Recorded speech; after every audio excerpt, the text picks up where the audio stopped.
I had the president here 3 weeks ago, President Trump, and we're having a conversation. And one of the things I brought up was when I was in Monaco, I met a gentleman who worked in all the banking in 21 countries in the Middle East. And I asked him, I said, how bad are the sanctions on Iran? He said, it's devastating.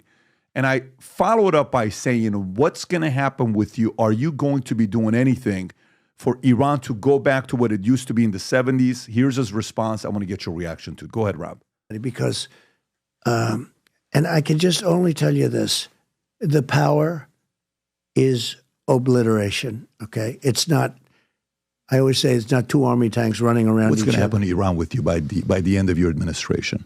I'm not asking I would like to see Iran be very successful. The only thing is they can't have a nuclear weapon. Are you okay with the same administration and way of governing stays, or would you like to see it go back to the 70s when Shah's was running it and Iran was one of the top 3 countries in tourism? We can't get totally involved in all. You know, I mean, we can't run ourselves. Let's face it. Sure. Patrick, we can't run ourselves. You put sanctions, that's going to, they don't have, the people are going to turn and flip on them. It's not going to be I think if you would have When I handed it over, I told them, right now, make a deal with Iran, they'll do anything. They wanted to make a deal with me. Had that election not been rigged and stolen, I will tell you right now, we would have no problems anywhere in the world. You know, Viktor Orban, you know, he's a very tough guy, a very smart guy. And he's. What's your thoughts on his answer? Well, Patrick, without necessarily isolating the question just to President Trump, we need to have 2 basic understanding of the Iranian quagmire in the first place since the revolution. Number one, and something that has been, in my opinion, the biggest flaw in the way of thinking of Western governments, the U.S. included, vis-a-vis this regime, is not fully understanding its nature. Why do I say this? Because I think if you look at the tactics or strategies of either containment or appeasement or trying to make a deal, was all hinging on a concept of behavior change. And the reason all those approaches have failed is because, unlike governments that may have a strategy or think strategically, this is a regime that is ideological. When it says death to America and death to Israel, it's not just a slogan. They actually mean it. And that's why I've been saying all this time that trying to think that you can come to terms with them and that this kind of regime can coexist with countries like America or France or Germany as Western democracies is simply unrealistic. So the problem is the regime itself. It's not whether you can try to use diplomacy with them or come to terms with them.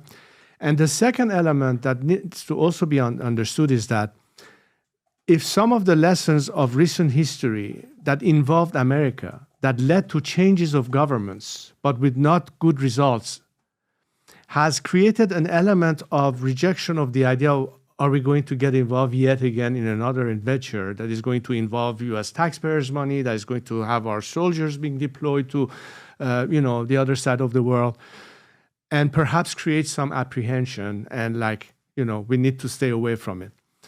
The reason I use this as a basic guideline is to say that, look, if we understand that so long as the regime in Iran continues to exist, not only the nuclear threat, but many other ways that the regime depends for its existence by creating and fomenting instability and intervening in other countries' affairs, is not going to disappear because it's its nature. No matter what you think, that is not going to change. Number 2 is that the change that we as Iranians are calling for and are hoping that governments like the US government would understand and have our back for a change does not involve the kind of elements that some people may assume will have to happen. Oh my God, we saw what happened in Afghanistan. Oh my God, we saw what happened in Iraq. Are we going to have yet again that kind of a scenario?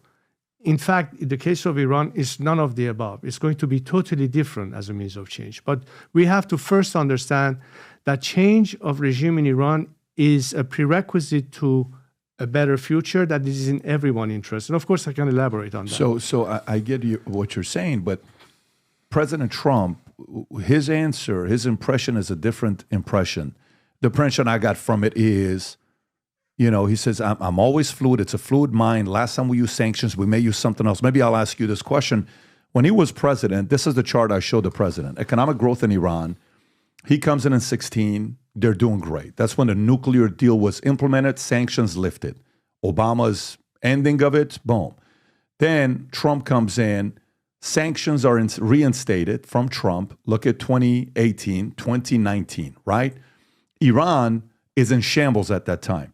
You're in communication with everybody around the world that's interested in wanting to see Iran be a democracy, a monarchy, whatever, maybe that many of us can go back and visit the country that we were born in and we lived in. I lived there almost 11 years.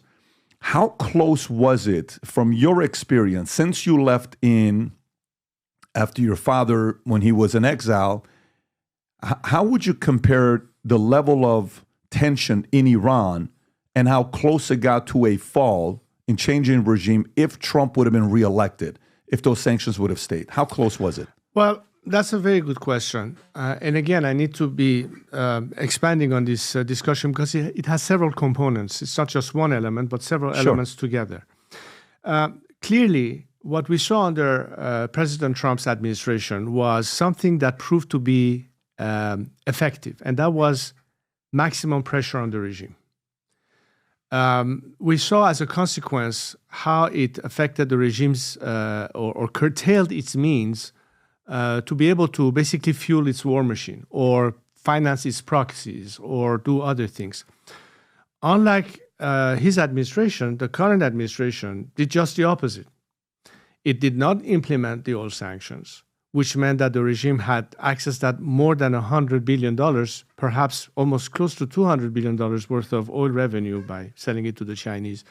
Money that was used and spent on not the people of Iran, mind you, but that appeasement approach and that paying even ransom to get hostages back, all of that made the regime more virulent to the point that we shouldn't be surprised that October 7th is an example of what's the consequence of that approach.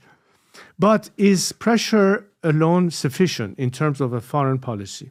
And again, I tie this to whether it's based on understanding now ultimately the regime has to go, as opposed to we're putting pressure just to force them back to the negotiation table and expecting behavior change in them. So if we understand that ultimately the root cause of the problem, and I think this is something that the strongest allies of the United States in the region may not voice it, but understand it, whether it's in Riyadh or in Jerusalem, is the fact that so long as this regime is there, none of these problems are going to disappear. So let's say that this time the element of change are the Iranian people. And by the way, since we spoke last time, there has been definitely a shift of optic within Iran itself. The discourse in Iran is no longer reform. The discourse in Iran is now revolution to change the regime. We are in a pre-revolutionary stage. It could become a revolutionary stage by adding a component parallel to maximum pressure, one of maximum support to help the Iranian people. Not by sending troops, not by sending taxpayers' money, but let's say repurpose frozen assets of the regime that actually is the Iranian people's money themselves. How do you do that, though? Well, the mechanics may be a bit more complicated, but the fact is that we're not looking for American intervention. We're simply saying stop trying to cut a deal with this regime and throw the Iranian people yet again under the bus. This is an opportunity to invest on the people of Iran as the agent of change, very different than what happened in Afghanistan and Iraq. And if you begin to do that, you also add a third component. And that means when people within the system, the bureaucracy, the technocracy that are fed up, the fact that you see that as a result of escalation, people will die, including officers in the military that ought not be put in that position in the first place, and they want out, they will ultimately have an element of perhaps what could lead to maximum defections from the regime, limiting their means to respond. If you consider all of these components, the ingredients for change exist. It's just a matter of deciding to shift your policy from one that continues to be in the maintaining the status quo of trying to yet again say, okay, if as long as they're not posing a nuclear threat, we can live with them. You can't live with them as it is, because they won't let go of their antagonism against the West, and particularly the U.S. as a target. Example, the funding and financial support that the regime is spending on in American universities, fomenting anti-Israeli and anti-American thinking, even intervening in the elections process here. Or having, as we speak right now, their so-called IT ministers helping the Venezuelans and the Cubans with the same means of internet filtering and what have you, as they have used against Iranian people at home. They won't let go of any of this. So don't assume and be naive into thinking if we can eliminate one of the immediate threats, the rest is going to come into the fold. That's not going to change. They will continue to do that. If you were interested in this topic with Crown Prince Reza Pahlavi, odds are you're Middle Eastern, maybe you're Iranian, Armenian, Persian, maybe you're living in the Middle East, or maybe you're an American that wants peace in the Middle East. The last 13 years, I wrote this book called The Academy. It's a very interesting thing. I talk about his father. I talk about moments why the revolution took place with this character named Asher, who is half Assyrian, half Armenian, and he gets recruited to the secret society. And the villain in the book is the former deputy director of Savak, who is in the book breaking down why the fall of Iran took place, what mistakes that were made. And very interesting what happened when I wrote this book. I never wanted to publish this book until I finished building my insurance company. I published a couple months ago. Something very strange happened when I was at the tail end of finishing this book. I get a call from somebody saying the former deputy director of Savak wants to have a call with you. I said, the former who? Deputy director of Savak. They don't know the villain is in this book. That person had read the book. I have a Zoom with the deputy director of Savak. He reads the book, calls me back immediately. I need to have another part 2 with you. Did you write this book about me? Am I the villain in the book? I need to come and meet with you face to face. He comes to my house. My dad meets him. My wife meets him. We have an 8-9 hour meeting together at the house because of what perspective he had that caused Iran to fall. Some of that is documented in this book. Again, this is a fiction book based on true stories. If the topic of Iran, the revolution, leadership interests you, I think you would really enjoy reading this book, The Academy. You can go to Amazon or a QR code here to order the book. I look forward to having you read it and posting a review on Amazon because I read every single one of them. Enjoy the read. If you enjoyed this video, you want to watch more videos like this, click here. And if you want to watch the entire podcast, click here.